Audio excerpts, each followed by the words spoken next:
Çiçeklerin dili olduğunu ve bizi başa düştüğünü bilirdiniz mi? Təsəvvürləyin ki, bu çiçeğim, yani aloe gülüm pencere açılmıştı ve yere düştü, sındı. Yani kötüğünden ayrıldı. Çok heyifsiləndim ve əzizlədim, tumarladım ve xahişlədim ki, ölməsin. Ve kötüksüz gülü təzəm torpağa bastırdım.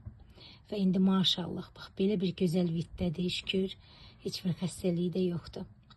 Ama bu gülümün adım bilməsəm də xəstələnmişdi. Kısa bir müddət əvvəl onu müalicələməyə başladım. Önce trigelimlə suladım onu. Bugün ise onu istoki ilə sulayacağım inşallah Allah'ın köməyi ilə.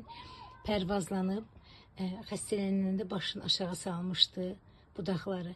İndi görürsünüz ki, çox yaxşıdır. Quruyublar. Özüm belirləyirəm. Tez-tez sulamaq istəmirəm. Çünki tez-tez sulamaqdan mənim bir gözəl gülüm, dikanlı gülüm xarab oldu. Yəni məhv oldu. Tez əkmişəm onu da. Burada kitayski rozam da var. Ve nəhayət mənim sevimli geraniyam. Hansı ki üç rəngdə açır. Çəhrayıdır, ağdır, bir də qırmızı açır. İndi qırmızı açmayıb nəsə. Yəqin hələ havası gəlib çatmayıb. İnşallah ki açar o da. Baxın, indi belə istokini çox qəşəng hərəsindən bir kapsul tökmüşəm, suyun içərisinə qarışdırmışam. İndi çiçəklərimi həmin su ilə sulamaq istəyirəm ki, quruyublar, ölməsinlər.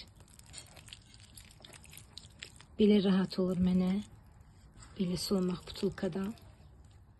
Və çiçəklərim də qəşəng-qəşəng içirlər suyu.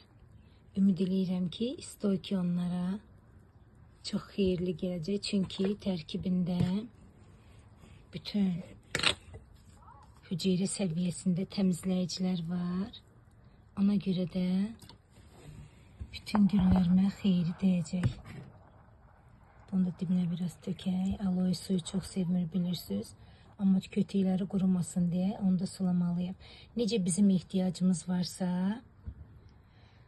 təmizlənməyə, detoks olunmağa, çiçəklərin də detoks olunmağa ehtiyacları var. Ona görə də güllərimə belə dəmirlə ferrum verirəm çiçəklərimə, istoki verirəm. Trigelimlə keçən dəfə suladım və effektində görürəm ki, maşallah olsun, çox qəşəng, çox qəşəng dirçəliblər.